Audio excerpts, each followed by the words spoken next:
আপনার কফির সাথে আপনি যে তিনটি বড় ভুল করছেন। কফি আপনার মস্তিষ্কের জন্য একেবারে বিস্ময়কর। কফিতে থাকা পলিফেলগুলি আপনার অন্ত্রের ব্যাকটেরিয়ার জন্য সত্যিই ভালো। কফি ফোকাস, স্মৃতিশক্তি এবং মনোযোগ বাড়ায়, এবং কফি আসলে আলঝেইমারের সাথে যুক্ত আপনার মস্তিষ্কে ফলক জমা কমাতে সাহায্য করে রোগ। কিন্তু বেশিরভাগ মানুষ এই তিনটি ভুল করে সেই সমস্ত সুবিধা নষ্ট করে দিচ্ছে।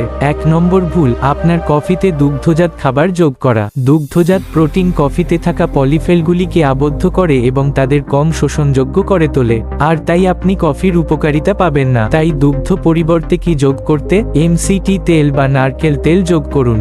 2 নম্বর ভুল, আপনার কফিতে চিনি বা কৃত্রিম সুইটেনার যোগ করলে রক্ত বাড়ে। চিনির মাত্রা স্পাইকড ব্লাড সুগার শরীরে প্রদাহ বাড়ায় এবং সেটা ভালো নয়। এটি টাইপ 2 ডায়াবেটিসের ঝুঁকিও বাড়ায়। পরিবর্তে আপনি যা যোগ করতে পারেন তা হলো স্টেভিয়া বা সন্ন্যাসী ফলের মিষ্টি। 3 নম্বর ভুল, অর্গানিক এবং হালকা রোস্ট কফি না পাওয়া। হালকা রোস্ট কফিতে সবচেয়ে বেশি পরিমাণে পলিফেনল থাকে, এবং যদি আপনি এটি জৈব পাচ্ছেন না, আপনি সত্যিই সমস্যায় পড়েছেন। কারণ অনুমান করুন কি, কফি মার্কিন যুক্তরাষ্ট্রের সবচেয়ে কীটনাশক ফসলগুলির মধ্যে একটি, শুধুমাত্র তুলার পরে দ্বিতীয়।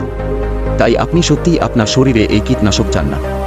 এমন নতুন নতুন তথ্য পেতে আমাদের চ্যানেলটি লাইক ও সাবস্ক্রাইব করুন। আপনাদের একটি লাইক এবং সাবস্ক্রাইব আমাকে অনুপ্রাণিত করে নতুন ভিডিও নিয়ে আনতে সকলকে ধন্যবাদ।